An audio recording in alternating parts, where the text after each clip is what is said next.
Hey everyone, it's Andrew, and today we're going to use the legal mindset to look at common law marriage.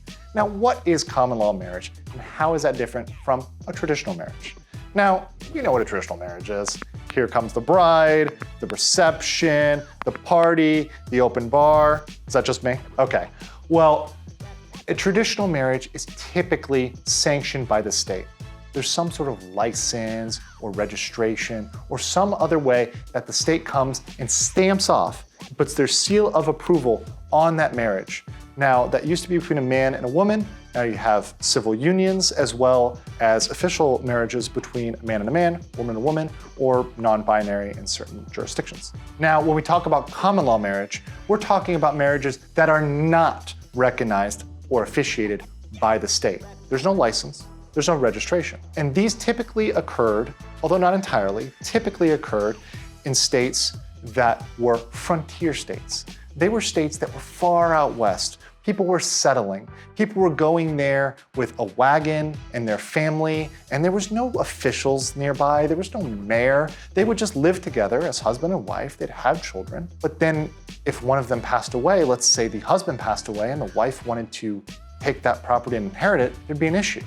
They weren't officially married. Maybe they just met informally at the last trading post.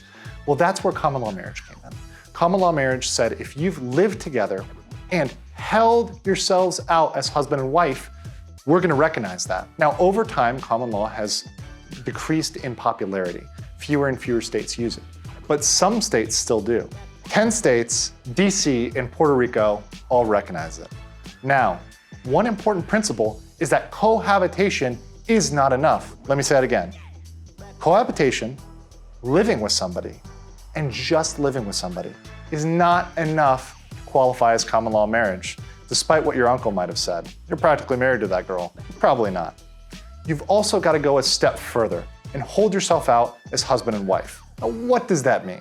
Does that mean that somebody's gossiped about you being husband and wife? Does that mean a Twitter thread that said this girl is wifey material?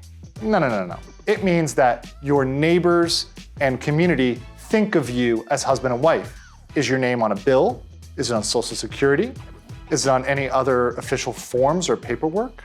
Do you have a joint bank account? Do you have any other joint investment accounts or other property? Have you bought property together jointly? These things are taken together in what's called the totality of the circumstances. Now, you're gonna hear that a lot in many videos. The totality of the circumstances is looking at every single factor that goes into a decision. Those factors would have to come together in a unified way to present a picture of the couple as husband and wife. Now, if the court looking at that found they're husband and wife, they would be entitled to spousal benefits. Therefore, in the case of separation, alimony, or also survivor's benefits. Now, that's why it's very important you understand which state you're in and whether common law marriage applies. Now, another caveat is some states formerly had common law marriage, such as Florida, but no longer do. So if you had a common law marriage in Florida in 1950, they would still hold that to be valid today. That's why it's very important, especially in topics like this, that you consult with an attorney in your state who specializes in family law to understand common law marriage if you really are concerned about this issue. But hopefully that's outlined the general principles, the general parameters of common law marriage to give you the legal mindset and help you think about this issue. Until next time, this episode is adjourned. Thank you.